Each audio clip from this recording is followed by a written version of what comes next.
Ayo, segera download Quran Tadabbur, tafsir dalam genggaman Anda.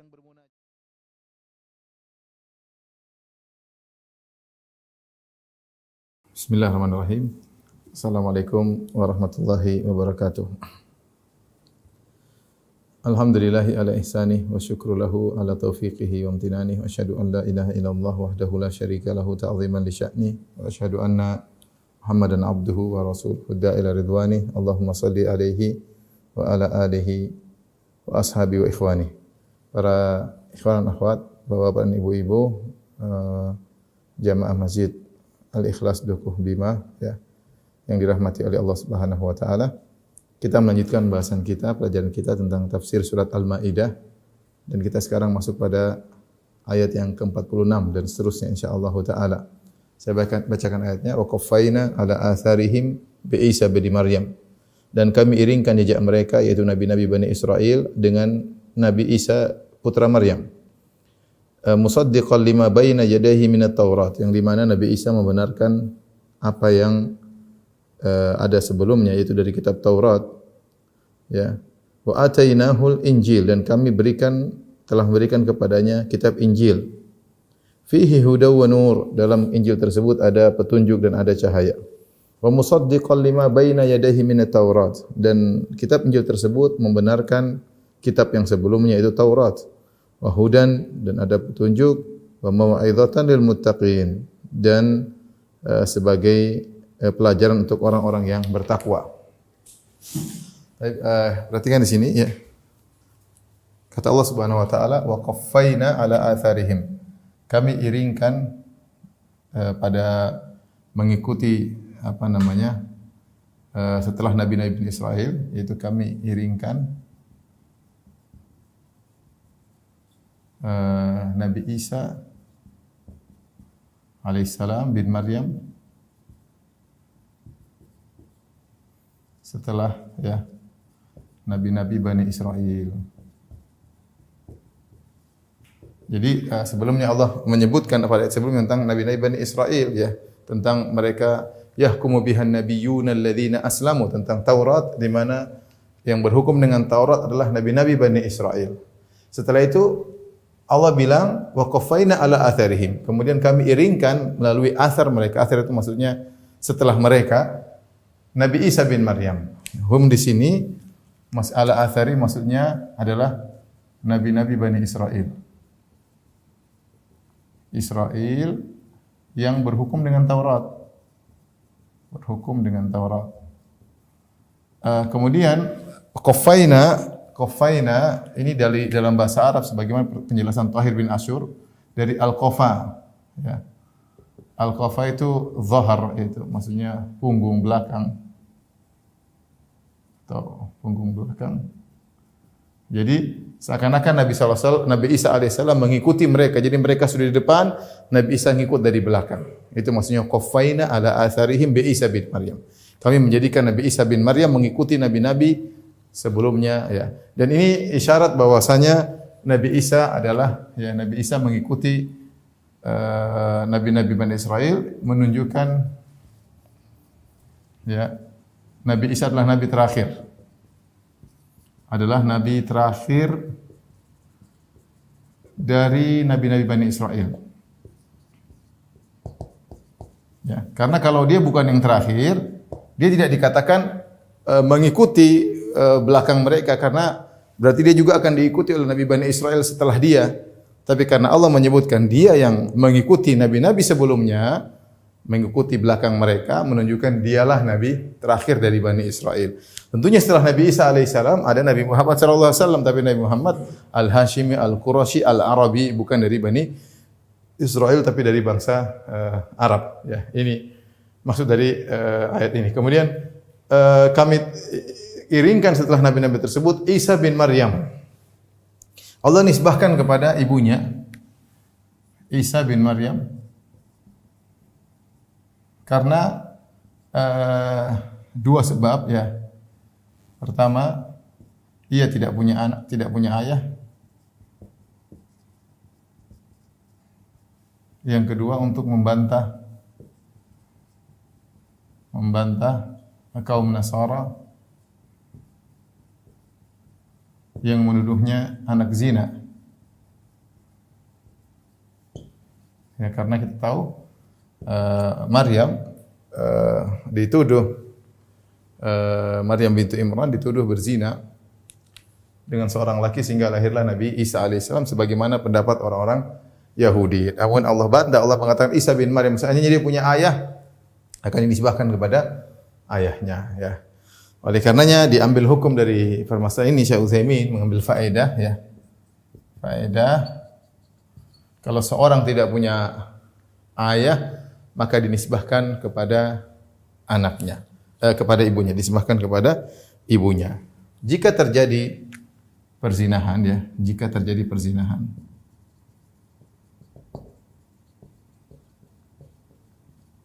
lalu lahir seorang anak, maka ada dua kondisi. Ada dua kondisi. Yang pertama, jika wanita yang dizinai atau yang berzina ternyata punya firas, itu punya suami. Ya, seorang laki-laki punya istri tersebut berzina dengan laki-laki lain, akhirnya mengandung dan punya anak. Bagaimana status anak tersebut? Anak tersebut dinisbahkan kepada sang suami, bukan kepada bapak zinanya. Maka dalam masalah ini anak dinisbahkan kepada bapak atau kepada suami wanita tersebut. Kepada suami tersebut, bukan kepada bapak zinanya, bapak biologis.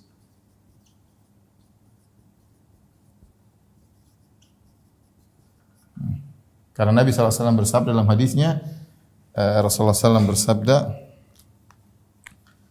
al-walad lil firash, ya, walil akhir al-hajar. Ini hadis yang masyhur. Kata Nabi SAW, anak disandarkan kepada suami perempuan tersebut. Adapun bagi lelaki pezina dia cuma dapat batu, artinya tidak dapat apa-apa. Dan ini pernah terjadi kasus di zaman Nabi SAW. Ya, tetap Nabi menghukum perempuan itu kalau punya anak dan dia punya suami, maka tetap dinisbahkan kepada suami meskipun mukanya beda. Meskipun ini hukum Islam seperti ini. Yang jadi permasalahan bagaimana kalau wanita tersebut tidak punya suami? Jika wanita tersebut tidak punya suami. Ya. Lantas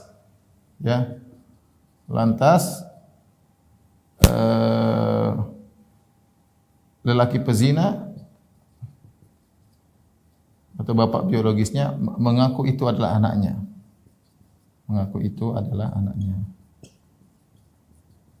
Apakah dinisbahkan kepadanya? Dalam hal ini ada khilaf di kalangan para ulama, ya. Khilaf di kalangan para ulama. Dua pendapat, ya. Pendapat pertama, pendapat sebagian salaf, pendapat Hasan al-Basri, kemudian pendapat Hasan al-Basri, Muhammad bin Yasar, kemudian Sulaiman bin Yasar, kemudian Muhammad bin Sirin, dan diikuti oleh Ibnu Taimiyah rahimahullahu taala dan dipilih oleh Syekh Utsaimin rahimahullahu taala. Maka dalam kondisi demikian, anak boleh dinisbahkan kepada bapak zina. Anak boleh dinisbahkan kepada bapak zina.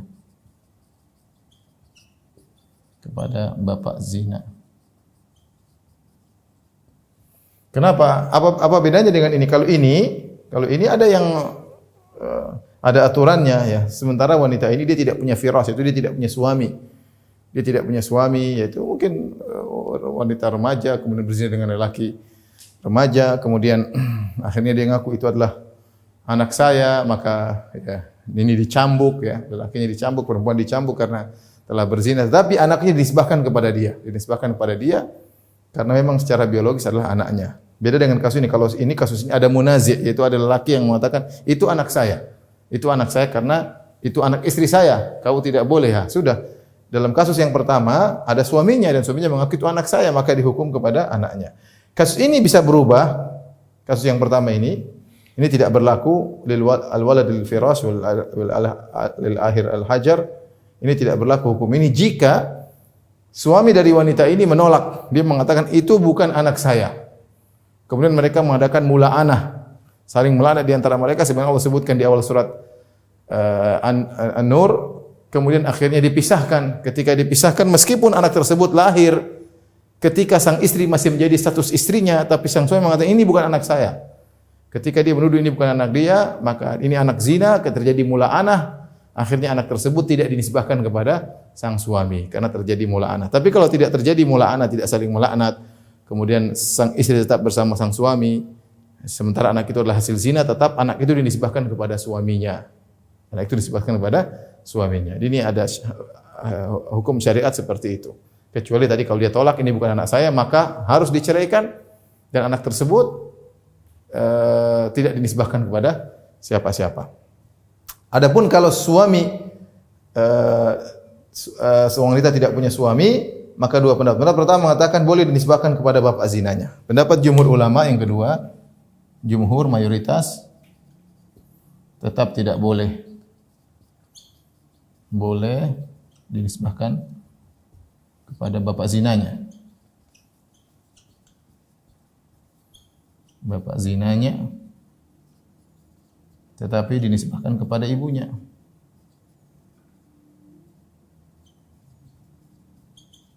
Kepada ibunya, ya. Ya, ini sekedar faedah berkaitan dengan ini. Jadi kalau ada khilaf di kalangan para ulama dalam hal ini, intinya jumhur ulama berpendapat jika ada anak zina maka tidak boleh dinisbahkan kepada bapak biologisnya, ya. Dinisbahkan kepada ibunya. Kalau seandainya ibunya tidak punya suami, dinisbahkan kepada ibunya, ya. Tapi kalau ibunya punya suami, ibunya ternyata berzina dengan laki-laki lain, dinisbahkan kepada suami ibunya. Wallahu a'lam bishawab. Baik, kita lanjutkan. Wa qafaina ala athirin bi Isa bin Maryam. Kami sertakan mengiringkan para anbiya dengan nabi terakhir dari Bani Israel, Nabi Isa bin Maryam, musaddiqan, yang membenarkan. Ini i'rabnya adalah hal. Nah, kalau kita belajar bahasa Arab, hal. Adapun sahibul halnya adalah ini. Isa ini sahibul hal. Kenapa saya jelaskan, nanti akan ada penekanan yang lain, ya. Ini hal. Ini hal, ya. Sahibul halnya Nabi Isa bin Maryam. Tapi setelah itu kata Allah, musaddiqan lima baina yadayhi minat Taurat. Nabi Isa membenarkan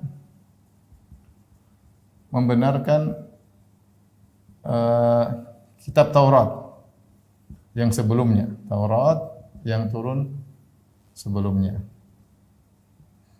sebelum beliau. Baik. Setelah itu Allah berfirman, wa atainahul Injil. Kami berikan kepada dia Injil, ya.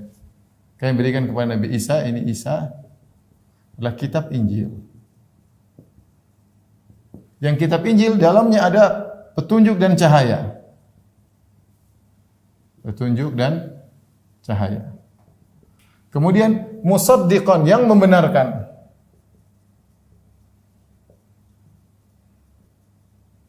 Apa yang membenarkan Taurat? Membenarkan Taurat. Baik. Perhatikan di sini, untuk yang ini, musaddiqan ini hal, tetapi sahibul halnya Injil. Sahibul hal. Sahibul halnya adalah Injil, bukan Nabi Isa. Jadi hal kembali kepada sahibul hal. Yaitu maksudnya kitab Injil membenarkan Taurat. Kalau ini sebelumnya Nabi Isa membenarkan Taurat. Apa bedanya antara ini dengan ini? Jelas berbeda. Kalau ini Allah menyebutkan Nabi Isa membenarkan Taurat. Kalau ini Injil membenarkan Taurat. Nabi Isa membenarkan Taurat, pembenarannya dengan menjalankan hukum, mempraktekkan pembenaran Nabi Isa. Nabi Isa kepada Taurat dengan mempraktekkan hukum-hukum Taurat. Hukum-hukum Taurat. Adapun pembenaran Injil kepada Taurat, ya, pembenaran Injil kepada Taurat ya dengan membenarkan hukum-hukumnya. Ini dijelaskan oleh Tahir bin Asyur dalam tafsirnya, perbedaan antara dua hal ini ya. Akan tetapi bukan berarti Injil sama persis dengan Taurat, tidak. Injil ada perbedaan dengan Taurat. Injil memansuhkan sebagian hukum Taurat, ya. Ingat, Injil memansuhkan sebagian hukum Taurat. Makanya dalam Al-Qur'an Nabi Isa berkata, Allah menukil perkataan Nabi Isa berkata, "Wa li uhilla lakum" dalam surat Al-Imran, "Wa uhilla lakum ba'dhal ladzi hurrima 'alaikum."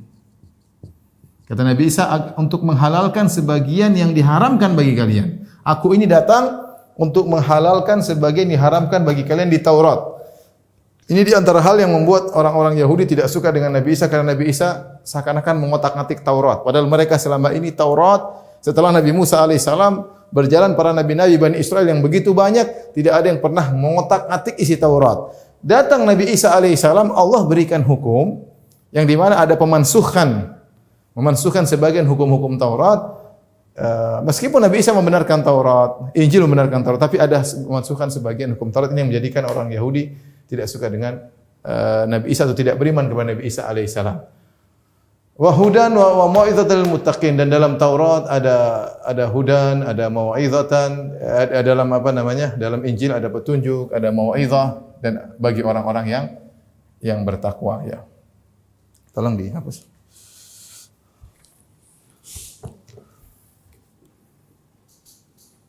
Setelah itu Allah berfirman, "Wal yahkum ahlul injili bima anzalallahu fih."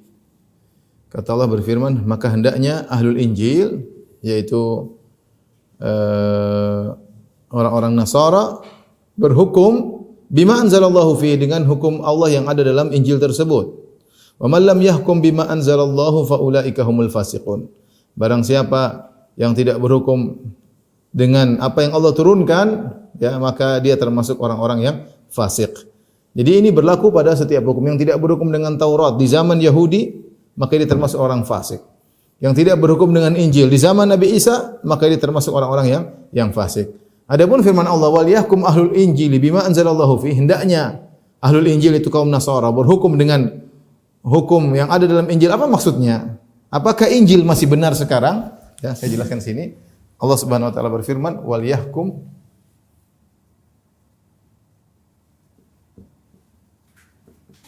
ahlul Injil bima anzalallahu fi." Perhatikan, hendaknya ahlul Injil, hendaknya Nasara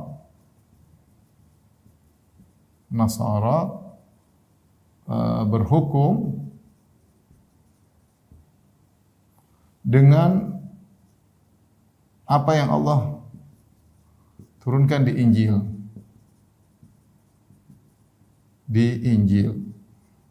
Baik. Apakah maksudnya Allah mengakui Injil sekarang? Apakah ini jadi pertanyaan? Apakah Injil masih benar? Masih benar? Sehingga kaum Nasara disuruh berhukum dengan Injil? Jawabannya ayat ini berkaitan dengan Injil di zaman Nabi Isa. Zaman Nabi Isa, yaitu sebelum datang Rasulullah SAW.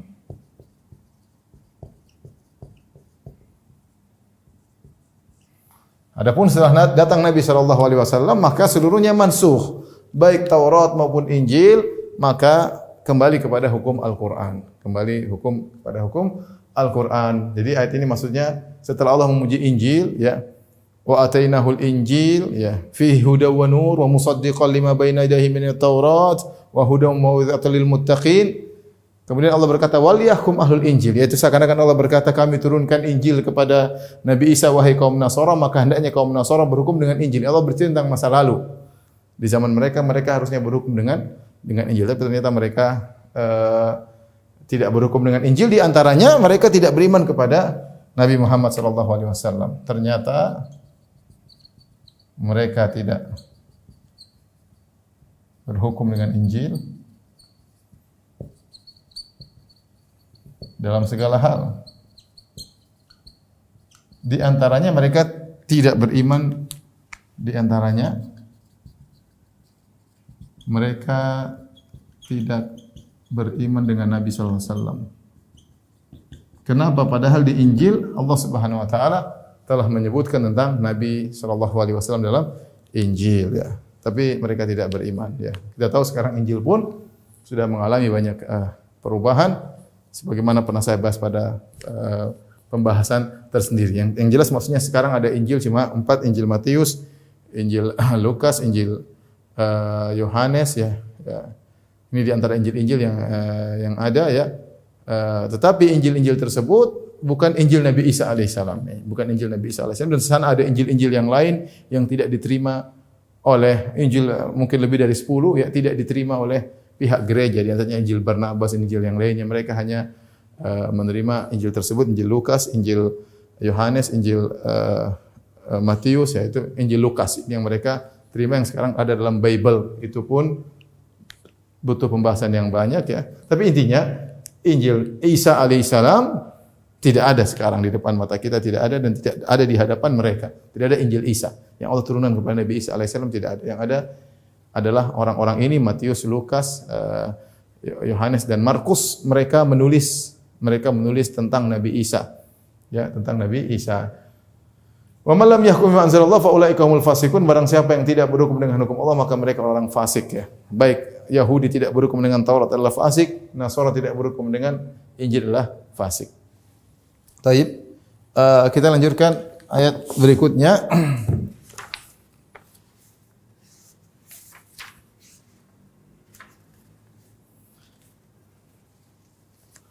Allah Subhanahu wa taala berfirman,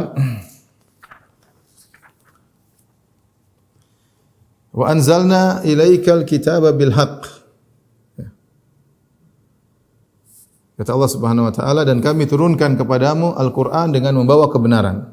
Musaddiqan lima baina yadayhi minal kitab. Yang di mana Al-Qur'an membenarkan kitab-kitab sebelumnya, baik Taurat maupun Injil, bahwasanya benar kitab-kitab tersebut benar pernah diturunkan oleh Allah kepada nabi-nabi sebelumnya. Suhuf Ibrahim, ya, suhuf lembaran-lembaran yang Allah berikan kepada Nabi Ibrahim. Tetapi Al-Qur'an musaddiqan lima baina yadayhi minal kitab. Al-Quran membenarkan kitab-kitab sebelumnya, tapi muhaiminan alaih, wa muhaiminan alaih. Wa muhaiminan alaih maksudnya Al-Quran adalah memansuhkan kitab-kitab sebelumnya. Fahkum bainahum bima anzalallah, maka hukumlah engkau wahai Muhammad di antara mereka dengan apa yang Allah turunkan kepadamu. Wala tattabi ahwa'ahum amma ja'aka minal haq. Jangan kau ikuti hawa nafsu mereka sehingga kau terpalingkan dari apa yang kebenaran yang telah datang kepadamu. Likullin ja'alna minkum syir'atan wa minhaja. Ya, masing-masing kami telah menjadikan bagi masing-masing umat syariat dan jalan, ya. Walau syaa Allahu la ja'alakum ummatan wahidah. Kalau Allah berkehendak, Allah akan menjadikan kalian umat yang satu. Walakin liyabluwakum fima atakum. Tapi Allah menguji kalian dengan apa yang Allah berikan kepada kalian. Fastabiqul khairat, maka berlomba-lombalah untuk melakukan kebajikan. Ilallahi marji'ukum jami'an, sungguhnya kepada Allah tempat kembali kalian seluruhnya. Fayunabbi'ukum bima kuntum fihi takhtalifun, maka Allah akan mengabarkan kepada kalian tentang apa yang kalian perselisihkan selama di dunia. Baik, kita masuk pada ayat ke-48. Kata Allah, wa anzalna ilaikal kitaba bil haqq. Kami turunkan Al-Quran kepada engkau. Jadi setelah Allah menyebutkan tentang kitab-kitab sebelumnya, Allah puji kitab-kitab sebelumnya, Taurat, ada Hudan, ada Nur.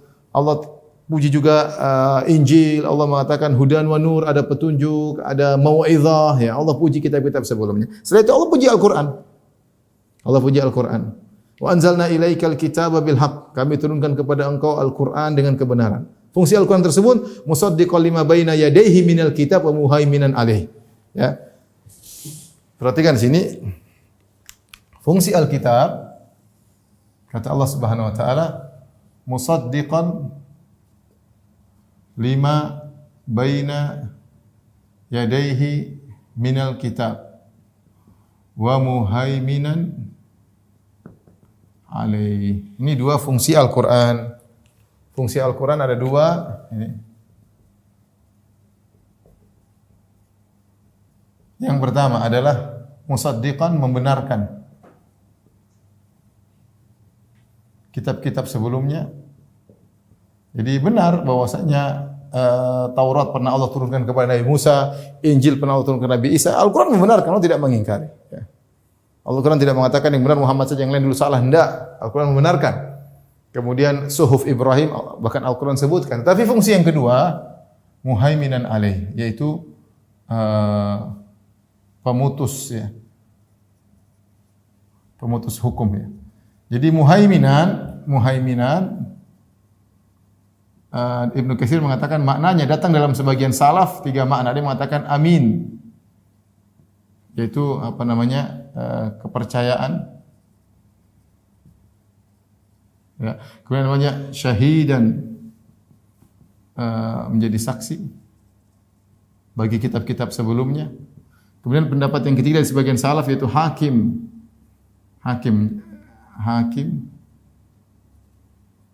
menjadi hakim bagi kitab-kitab sebelumnya, kepercayaan bagi kitab-kitab sebelumnya. Yang ini semua maknanya mirip-mirip kata Ibnu Katsir rahimahullahu taala. Intinya Al-Qur'an itu, ya, sebagai penentu, muhaimin sebagai penentu, ya, dan memansuhkan kitab-kitab sebelumnya. Oleh karenanya Al-Quran kalau kita lihat cukup lengkap, lebih lengkap daripada Taurat, lebih lengkap daripada Injil. Ya. Al-Quran 6.200 ayat lengkap, dengan apalagi dengan tafsirnya dari hadis-hadis Nabi SAW. Sehingga kita sekarang tidak perlu lagi kepada kitab-kitab sebelumnya, tidak perlu kepada Taurat, tidak perlu kepada Injil. Ya. Al-Quran sudah cukup. Makanya ketika Umar bin Khattab membaca lembaran-lembaran dari kitab-kitab sebelumnya, maka Rasulullah tegur, amutahawwikuna anta ya Ibnu Khattab, kau ragu bimbang wahai Ibnu Khattab. Nabi tidak suka, ya. Kata Nabi, "Lau kana Musa hayyan ma wasi'a tibai." Kalau Nabi Musa masih hidup, dia pasti akan ikut aku. Jadi intinya Al-Qur'an sudah cukup, tidak perlu kepada kitab-kitab sebelumnya, ya. Kemudian kata Allah Subhanahu wa taala, "Fahkum bainahum bima anzalallah." Setelah itu Allah berfirman,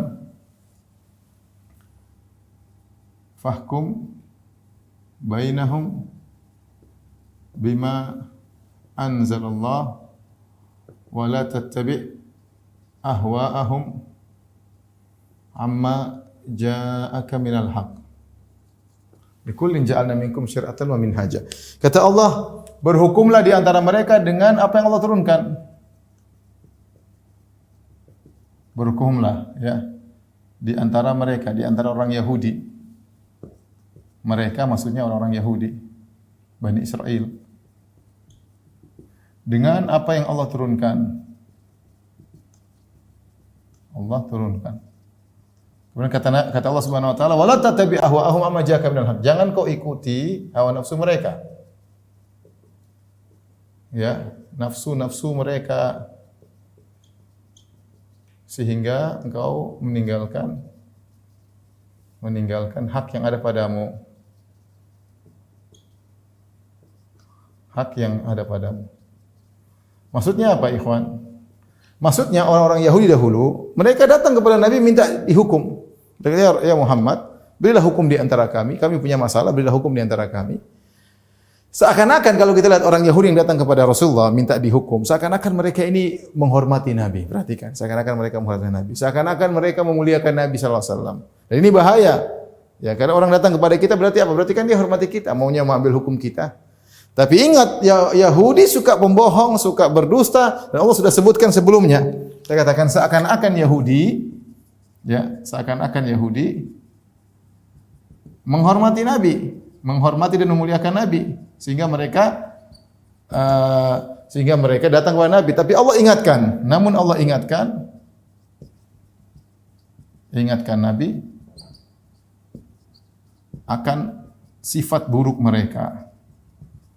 bahwasanya mereka itu punya hawa nafsu. Mereka akan datang, mereka pandai ngomong. Mereka akan ngomong-ngomong pada Nabi dengan kata-kata yang baik. Khawatir jangan sampai Nabi meninggalkan al-haq. Jangan sampai Nabi meninggalkan al-haq. Nabi harus tetap tegar menggunakan al-haq dalam menghukumi mereka meskipun mereka orang Yahudi. Oleh karenanya kalau ada orang Yahudi datang kepada Nabi SAW ingin berhukum, maka tetap pakai hukum Al-Qur'an. Tidak boleh pakai Taurat, tidak boleh pakai Injil. Meskipun mereka mengatakan, "Ya Muhammad, kita ingin berhukum dengan Taurat tapi kau yang menentukan." Tidak boleh, kata Allah, "Fahkum bainahum bima anzalallah." Harus dengan Al-Qur'an. Ini semakin menguatkan bahwasanya ketika Al-Qur'an datang, Taurat dan Injil tidak berlaku lagi dalam syariat Islam, tidak berlaku lagi, dan Nabi tetap menghukumi orang Yahudi dengan Al-Qur'an, ya.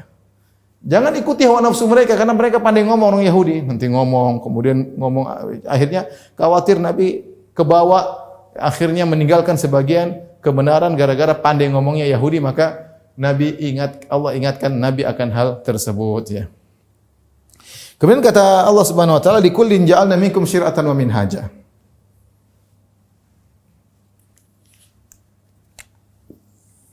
Ya.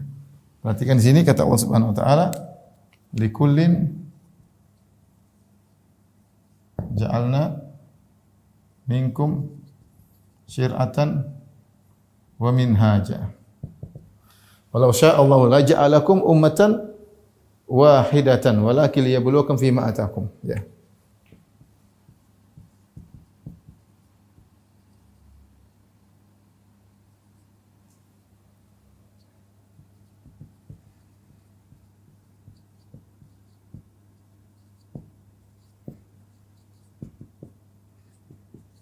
Fastabiqul khairat.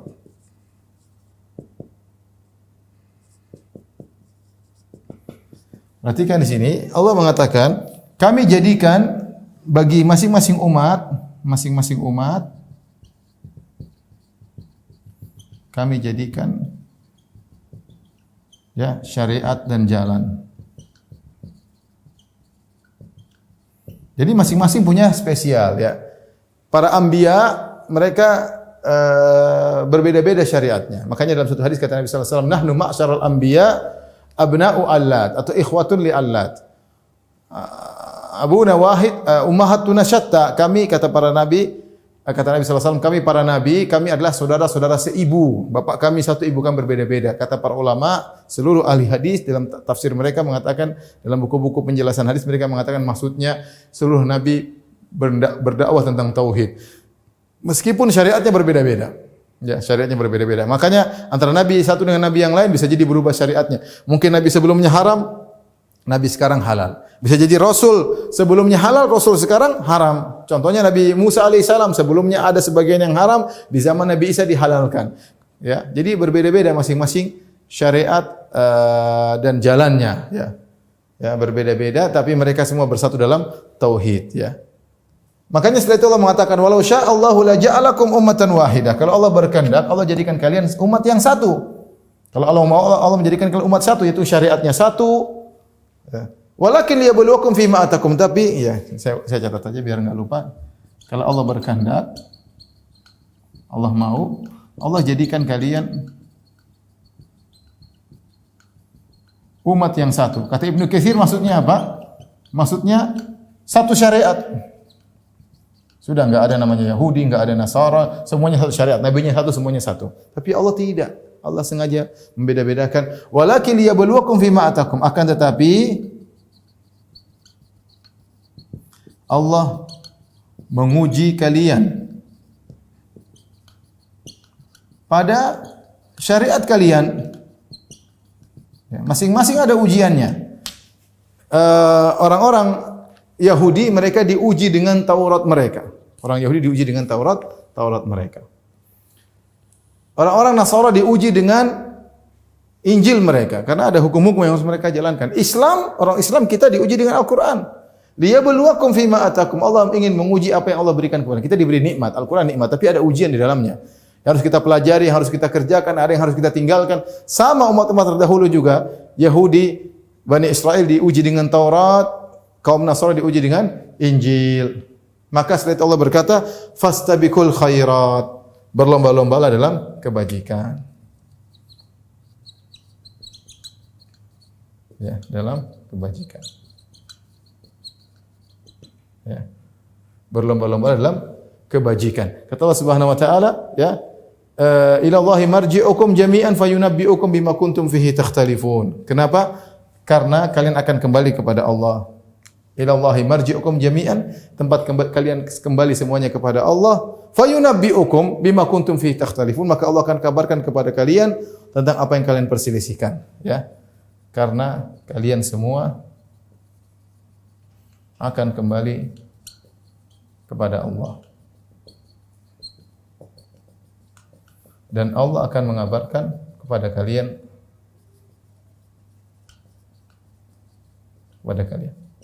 Makanya ikhwan kita berusaha untuk berlomba-lomba dalam kebajikan. Nanti kalau kita meninggal, kita dibangkitkan, Allah akan kabarkan apa yang kalian perlombakan, kemudian apa yang kalian perselisihkan, Allah akan jelaskan seluruhnya pada hari yang sangat dahsyat itu, pada hari kiamat, ya. Jadi ini maksud dari ayat tersebut, masing-masing nabi punya syariat tersendiri, tetapi mereka semua bersatu padu dalam masalah tauhid, ya. Memang Allah berkehendak demikian, Allah tidak menjadikan seluruh umat manusia dalam satu nabi, tapi syariatnya berbeda-beda, nabinya berbeda-beda, ya. Untuk apa? Karena masing-masing ada ujiannya tersendiri. Karenanya kalian berlomba-lomba dalam kebajikan. Tolong dihapus.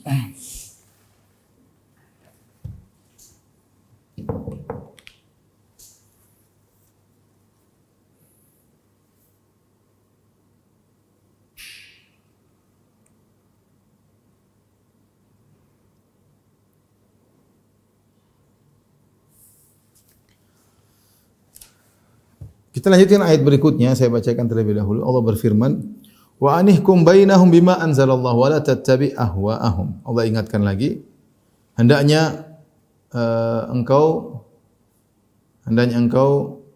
berhukum di antara mereka, wahai Rasulullah, bima anzalallah, dengan hukum Allah. Jangan berhukum dengan Taurat, jangan berhukum dengan Injil. Wa la tattabi' ahwa'ahum. Allah ulangi lagi, jangan kau ikuti hawa nafsu mereka. Ini menunjukkan Allah mendatangkan ahwa dengan jamak. Mereka punya hawa nafsu, masih pandai ngomong, mungkin ngomong begini, ngomong begitu. Banyak yang mereka bisa omongkan untuk merayu Nabi sallallahu alaihi wasallam. Maka Allah mengatakan, la tattabi' ahwa'ahum, jangan kau ikuti hawa nafsu mereka. Wahdharhum, waspadalah, an yaftinuka an ba'dhi ma anzalallahu ilaik. Berhati-hatilah kepada mereka supaya mereka tidak memalingkan kamu dari sebagian apa yang telah Allah turunkan kepadamu. Ini keinginan, kata Syekh Utsaimin rahimahullah, cita-citanya orang Yahudi apa? An yaftinuk, untuk beri fitnah kepada engkau. Ini ayat Allah berbicara tentang Nabi sallallahu alaihi wasallam. Kita tahu Nabi tidak akan mengikuti hawa nafsu mereka. Tapi kenapa Allah sebutkan hal ini sebagai peringatan kepada kita? Karena bahayanya orang-orang Yahudi. Nabi saja Allah ingatkan, wala tattabi' ahwa'ahum, padahal Nabi tidak bakalan ikut mereka, tapi Allah ingatkan, jangan kau ikuti hawa nafsu mereka. Hawa nafsu mereka banyak, mereka pandai ngomong. Ide-ide mereka banyak. Wahai Rasulullah, jangan ikuti mereka. Padahal Nabi tidak akan ikuti, tapi Allah tetap sebutkan sebagai peringatan kepada umatnya, jangan ikuti. Bahkan Allah tekankan, wahdharhum, hati-hatilah, waspadalah. An yaftinuka an ba'dhi ma anzalallahu ilaik. Jangan sampai mereka memfitnah engkau wahai Muhammad sehingga kau terpalingkan dari hak yang kau bawa. Hati-hati orang Yahudi. Mereka ingin kita berpaling dari Al-Qur'an. Ya, mereka ingin kita berpaling dari Al-Qur'an. Meskipun mereka orang Yahudi tahu kita di atas kebenaran, ya ikhwan. Mereka tahu betul tentang Rasulullah SAW. Mereka enggak mau Nabi dari orang Arab. Mereka enggak mau. Ya, Allah mengatakan ya'rifunahu kama ya'rifuna abna'ahum. Mereka kenal betul Muhammad sebagaimana mereka mengenal anak-anak mereka. Kita yakin Allah bilang itu, Allah enggak bohong. Mereka kenal betul. Karena termaktub dalam Taurat, mereka kenal betul, apalagi rabi-rabi mereka ngerti. Ya. Allah katakan ghairil maghdubi alaihim. Jalan orang yang dimurkai oleh Allah. Kenapa dimurkai mereka Yahudi? Karena mereka tahu tentang ilmu tentang Muhammad, tapi mereka tidak mau beriman kepada Muhammad. Cuma satu masalahnya, karena Muhammad adalah Arab. Ya. Meskipun mereka mungkin sekarang unggul dari sisi dunia, dari sisi materi, tapi mereka tahu mereka kalah dalam sisi agama. Mereka tahu Muhammad adalah nabi terakhir. Jadi apa yang mereka cita-citakan dari kita? Mereka ingin kita berpaling dari Al-Quran. Itu. Ini dijelaskan oleh Syekh Utsaimin rahimahullah ta'ala dalam tafsirnya. Jadi mereka, meskipun mereka unggul, kenyataannya sekarang mereka unggul dalam masalah dunia. Mereka banyak penemu, mungkin mereka menguasai ekonomi, mereka bank-bank riba mungkin mereka yang kuasai, mereka yang menguasai mungkin film Hollywood, hiburan-hiburan, semua mereka kuasai, mungkin media sosial mereka kuasai, dunia mereka pegang. Tapi mereka tetap hasad kepada kaum muslimin. Mereka tidak suka kaum muslimin menjalankan Al-Qur'an. Sehingga cita-cita mereka adalah bagaimana kaum muslimin bisa berpaling daripada Al-Qur'an. Allah berkata, "Wahdharhum." Ya. Waspadalah dari mereka, ya. Kata Allah Subhanahu wa taala, ya. Wahdharhum, hati-hatilah terhadap mereka wahai Muhammad. An yaftinuka an ba'di ma anzalallahu ilaik. Jangan sampai mereka memalingkan engkau dari apa yang Allah turunkan kepadamu. Kata Allah, fa in tawallau, kalau ternyata mereka datang kepada engkau wahai Muhammad kemudian ingin berhukumlah dengan ini, kau dikasih masukan, engkau dikasih masukan, maunya hukumnya begini. Karena orang Yahudi mereka pandai ngomong, ya. Dan mereka sudah merubah hukum Taurat sebagaimana pernah kita jelaskan sebelumnya. Mereka menegakkan hukum had kepada orang-orang miskin, adapun kepada orang-orang yang asyraf, orang-orang kaya, orang-orang terpandang mereka tidak menegakkan hukum Taurat, ya. Kalau kepada Taurat saja mereka berani ngotak-ngatik, apalagi keputusan Muhammad sallallahu alaihi wasallam. Jadi mereka ketika Nabi akan memberi keputusan hukum, mereka mau masukin nih. Begini aja Muhammad, begini aja Muhammad, begini Muhammad. Pandai ngomong. Allah bilang hati-hati sama mereka. Kalau ternyata mereka tidak terima, fa in tawallau, ternyata mereka berpaling dari engkau wahai Muhammad, ya. Fa'lam, kata Allah, biarin saja mereka berpaling. Annama yuridullahu an yusibahum bi ba'dhi dzunubihim. Sungguhnya Allah ingin memalingkan mereka karena akibat dosa-dosa mereka sebelumnya. Ini dalil bahwasanya terkadang kita terkena istidraj, ya, semakin dipalingkan dari Allah gara-gara dosa sebelumnya. Falamma zagu azagallahu qulubahum, tatkala mereka menyimpang, Allah simpangkan hati mereka. Wa nuqallibu afidatahum wa absarahum kama lam yu'minu bihi awwala marrah. Kata Allah, kami membalikkan pandangan mereka, kembalikan hati mereka sebagaimana mereka tidak beriman sebelumnya. Ini waspada. Kita kalau melakukan suatu kemaksiatan segera istighfar. Karena dosa-dosa kita ini bisa mendatangkan dosa-dosa yang lain. Ya, dosa-dosa yang lain, dosa memanggil saudari-saudarinya agar berkumpul, hati-hati. Allah sebutkan dalam banyak ayat bahwa terjadi keburukan gara-gara dosa sebelumnya. Bagaimana solusinya? Solusinya kalau kita berdosa segera istighfar. Segera istighfar. Seperti ayat ini kata Allah, fa in tawallau, jika mereka berpaling, fa'lam, ketahuilah annama yuridullahu an yusibahum bi ba'dhi dzunubihim. Sungguhnya Allah ingin menimpakan kepada mereka musibah akibat sebagian dosa-dosa mereka. Bukan seluruh dosa mereka, tapi sebagian dosa mereka membuat mereka terkena musibah. Apa musibahnya di sini? Musibah dalam urusan agama. Berpaling dari kebenaran. Harus kita sadari, namanya musibah bukan cuma musibah jasmani, ya, tetapi musibah yang paling bahaya musibah berkaitan dengan agama. Seperti berpalingnya orang Yahudi dari Nabi sallallahu alaihi wasallam, tidak beriman kepada Nabi, tidak menerima keputusan Nabi. Ini berpaling dari agama. Waliyadzubillah. Kata Allah, wa inna katsiran minan nasi lafasiqun, dan kebanyakan manusia fasik, kebanyakan atau banyak dari manusia fasik, keluar daripada aturan Allah Subhanahu wa taala. Setelah itu Allah berfirman, afa hukmal jahiliyati yabghun. Apakah mereka kaum Yahudi ingin mencari hukum jahiliyah? Kata para ulama, semua hukum selain hukum Allah adalah hukum jahiliyah. Kenapa disebut dengan hukum jahiliyah? Disamakan orang jahiliyah, orang musyrikin. Padahal Yahudi bukan jahiliyah. Yahudi mereka memiliki Alkitab, memiliki Taurat, mereka berilmu. Tapi Allah samakan hukum yang ingin mereka tolak hukumnya Muhammad. Mereka ingin punya hukum sendiri. Allah mengatakan, afa hukmal jahiliyati yabghun. Apakah mereka berharap hukum jahiliyah? Disamakan dengan hukum jahiliyah orang jahiliyah di zaman kaum musyrikin Arab. Kenapa? Karena hukum selain hukum Allah dibangun di atas kejahilan. Kalau ada jelas hukum Allah, jangan kita berpaling. Famadza ba'dal haqqi illa dhalal. Tidak ada lagi setelah kebenaran kecuali kebatilan, kesesatan. Ya. Kalau jelas hukum Allah begini hukumnya, tidak boleh kita berpaling. Tidak boleh kita sengaja mencari hukum yang lain. Kalau kita mencari hukum yang lain berarti hukum jahiliyah. Jadi ini sangat berbahaya tatkala kita berhukum dengan hukum jahiliyah, ya. Kata Allah, "Man ahsanu minallahi hukman liqaumin yuqinun." Dan siapakah yang lebih baik hukumnya bagi orang-orang yang beriman? Benar, hukum Allah terbaik, hukum Allah yang terbaik, ya. Karena hukum manusia orang ributkan sekarang, diperdebatkan, orang tidak terima, nanti hukum baru lagi, ribut lagi. Nanti sudah berjalan diganti lagi, ya, seperti itu hukum-hukum manusia. Hukum-hukum manusia, maka seorang berusaha kalau menciptakan suatu hukum berusaha mendekatkan kepada hukum Allah Subhanahu. Kalau tidak ada nas, perkara-perkara ijtihadiyah, maka berusaha dekatkan kepada hukum Allah Subhanahu wa taala. Kalau nasnya datang hukumnya begini, maka tidak boleh kita langgar sama sekali. Lihatlah sekarang kondisi-kondisi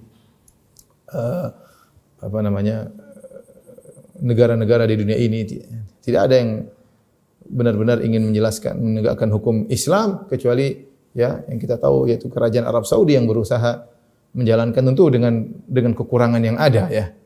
Tetapi yang lainnya bahkan negara-negara Islam ya, kaum muslimin mereka menjauh dari hukum Allah Subhanahu wa taala dan mereka memilih hukum jahiliyah. Ya. Kita hanya bisa berdoa semoga Allah mengembalikan ya kebaikan kepada mereka agar mereka bisa kembali memperjuangkan hukum Allah Subhanahu wa taala, hukum yang terindah, yang terbaik. Wa man ahsanu minallahi hukman. Hukum siapa yang lebih baik daripada hukum Allah? Adakah yang lebih baik hukumnya daripada hukum Tuhan? Sementara sebagian orang mencibir hukum Allah. Sebagian orang menghina hukum-hukum Allah. Sebagian orang tidak pede dengan hukum Allah. Tuhan yang menciptakan kalian lebih tahu tentang kemaslahatan kalian. Tapi demikianlah, karena dunia, karena cinta dengan jabatan, dan karena hal-hal yang lainnya, hukum Allah mereka campakkan. Wa man ahsanu minallahi hukman, dan siapa yang lebih indah hukumnya, yang terbaik hukumnya, kecuali hukum Allah, bagi orang yang yuqinun, bagi orang yang beriman. Wallahu ta'ala alam bisawab. Dengan ini saja yang bisa saya sampaikan. Wabillahi taufiq wal hidayah. Assalamualaikum warahmatullahi wabarakatuh.